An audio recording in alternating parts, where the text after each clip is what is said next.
EM Ranjit Basumatary उर्फ फरेंगा ने x BTR chief Hagrama मोहिदारी को यूपीपीएल ज्वाइन करने का ओपन ऑफर दिया है।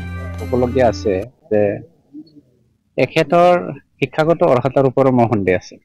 ডাষ্টবিনৰ অসমীয়াত কি কয় তাক সুধি ল'বচোন হাগ্ৰামাক।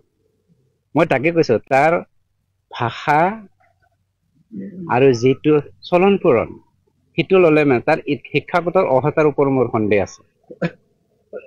হি বিটিচিটো ডাষ্টবিনৰ দৰে 17 বছৰে তেওঁ কৰি আহিলে। মাৰা কাটা ব্লাডশেড জাতি জাতি সংঘাত বড় মাজত সংঘাত উত্তৰৰ মানুহে দক্ষিণে আহিব নোৱাৰে পূবৰ মানুহে পশ্চিমে যাব নোৱাৰে সেইটো ৰখাটো আমাৰ হাগ্ৰামাৰ দিনতহে হৈছিল। হাগ্ৰামাৰ লগত ইনক্লুডিং হাগ্ৰামা 10 জন এমচিএলএ আছে।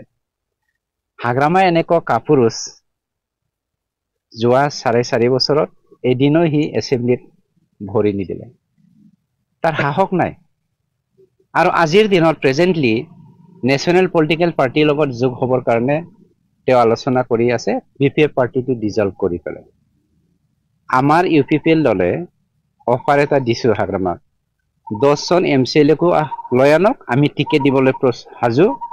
হাগ্ৰামাকো আমি দেৱৰগড়ত টিকেট দিম কিয়নো এবাৰ 10 জনৰ ভিতৰত 10 জন হাৰিব এইটো 100% কনফাৰ্ম। আজি লিখি লওক আপোনালোকে। আজি কি তাৰিখ?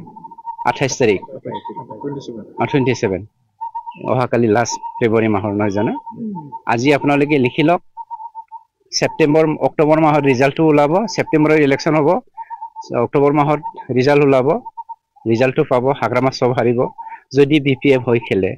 কিন্তু বিপিএফ হৈ খেলিবলৈ সাহস নাই। তেওঁ কমপ্লিটলি ডিজলভ কৰিব বিচাৰিছে। মই অনুৰোধ কৰিছো যদি হাগ্ৰামাই 10 জন বিপিএফৰ ৰতি মহাৰথীক লৈ আহে আৰু আমাৰ ইউপিপিএল দলত যোগদান কৰে আমি টিকেট দিবলৈ সাজু।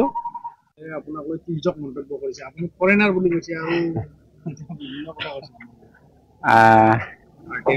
फरेंगा ने बताया कि BPF chief Hagrama Mohilary BPF party को डिजोल्व करना चाहते हैं और एक नेशनल पार्टी से मिल जाना चाहते हैं।